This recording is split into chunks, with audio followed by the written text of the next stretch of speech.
lined up at the left-hand end of the runway, flown today for us by Martin Withers, the chief pilot of the Vulcan to the Sky Trust. He's the pilot. Flying in the right-hand seat is Bill Perrins, and the third man on board is Jonathan Lazari, the air electronics officer, very essential because this used to be known as the electric bomber. So we're just waiting for Vulcan to do her takeoff, and with a bit of luck we shall hear the famous Vulcan howl from the 4 Rolls-Royce Bristol Olympus engines. Vulcan probably represents the very best imaginative thinking out of the box virtues of British aeronautical design and engineering. She probably represents the very best of the great British people. She's got on the nose, she bears the title The Spirit of Great Britain. Here we go.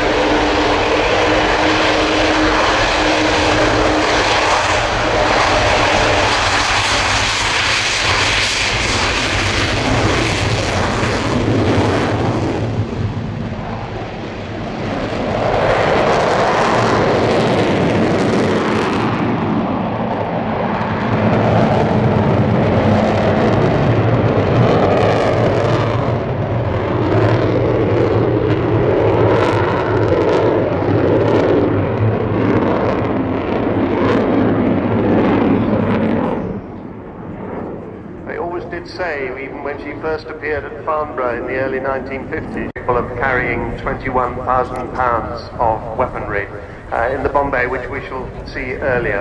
And of course, in the early days at the Farnborough Air Show, the great test pilot Rowley Falk did actually roll her as part of his display. But eventually they decided that wasn't quite appropriate. She could still roll these days, she's perfectly capable of it, but we're not allowed to do it by regulation. But you will see some quite steep turns during this display today. She's going to come flying past in a moment at about 300 knots, 345 miles an hour. Top speed was 640 miles an hour, not quite the speed of sound, about Mach 0.97. So the extraordinary thing is the shape that was to become this magnificent aircraft was first drawn on a scrappy piece of paper in 1946 by the same man who had designed the fantastic Lancaster bomber.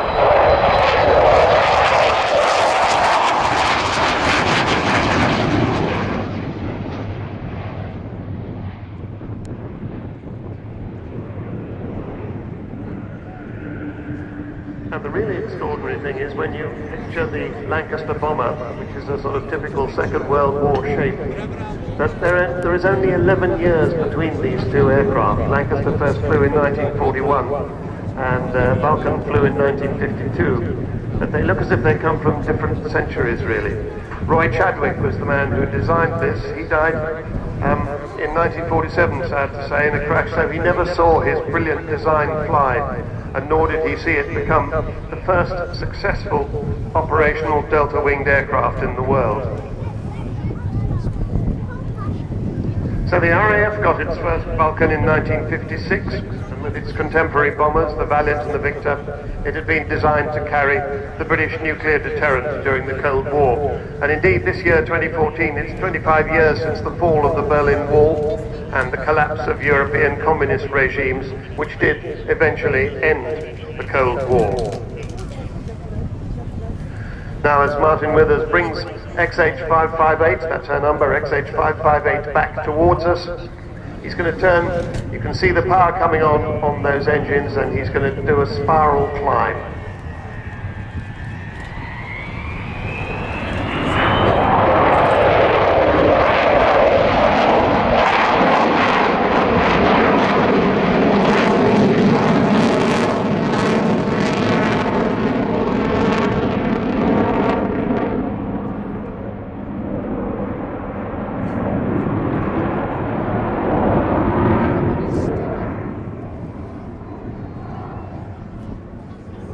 And if you've got binoculars on the aircraft at the moment, you'll see the air brake sticking out at the top of the wing and beneath the wing as well.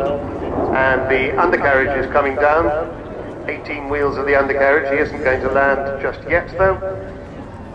He'll descend as if he were going to land and then come past us cleaning up, as they say in the trade, getting the undercarriage and the flaps up. Back to the history books, in the mid-60s, Vulcans had handed over their awesome responsibility of carrying the nuclear deterrent to the Royal Navy, which still has it to this day. They became instead tactical low-level conventional bombers, and instead of being bright white, anti-flash white for the nuclear role, they got this new camouflage colour. But of course, in 1982, nearly at the end of her operational career and supported by 11 victors, Vulcan 607 hit the centre line of the Port Stanley runway in the Falkland Islands with one bomb and the edge with another, making the runway unusable for Argentine fast jets. It was the longest bombing raid in history.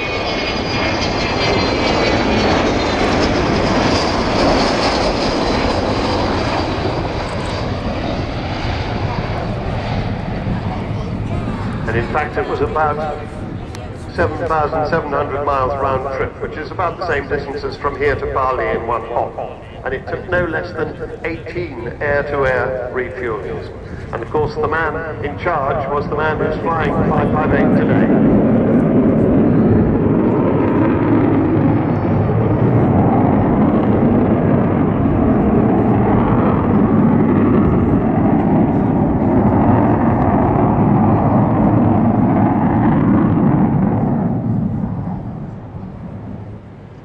So that, as I said, is Martin Withers, DFC, Distinguished Flying Cross. He was awarded that after the raid on the Falkland Islands. And this aircraft, this particular aircraft, this was the first B2 version, first flew in 1960, so she's 54 years old this year. Now as she comes towards us, way to the Falkland Islands. There it is. The bomb bay, of course, the very heart of a bomber. That's what the aeroplane is all about. Everything around it is designed to carry that enormous load to the target. In fact, in the bomb bay these days are the names of people who've contributed significantly to the £20 million it's cost so far to get this aeroplane from her retirement from the Royal Air Force to the magnificent state she's in today. Because it may seem obvious, but she's not funded by the government, she doesn't belong to the Royal Air Force. And when the RAF retired her in 1993, she was destined for the scrap heap, or maybe a place in a museum. But two very important people, David Walton came along and bought this aircraft, which had been the RAF's display aircraft, and an awful lot of spares, and Dr. Robert Fleming, who was eventually the man who set up the Vulcan to the Sky Trust. Bomb bay doors are closing as she goes past us.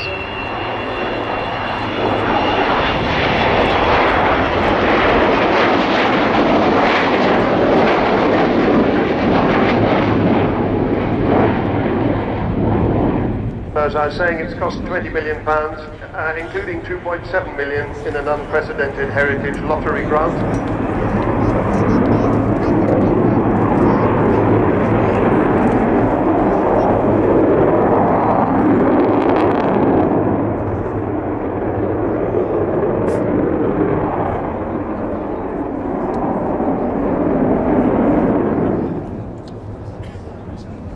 And there's been lots of support from industry, from companies, individual big donors like Sir Jack Hayward and Eddie Forrester of Aerobytes, and from the Civil Aviation Authority, also AD Holdings, Airbus, BAE Systems, Beagle Technology, Cranfield Aerospace, Goodrich, Kearsley Airways, Meggitt, Messier Darty, Rolls-Royce and Serco.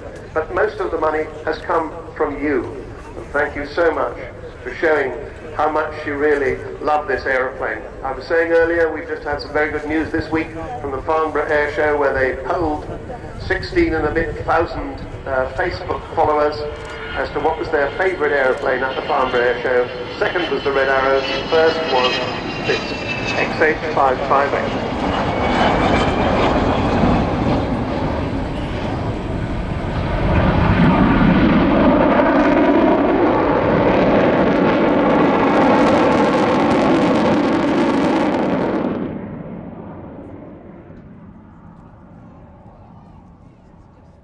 We did think at one stage that last year was going to be her last season, because there was a very important modification to be done to the wing to improve the fatigue life.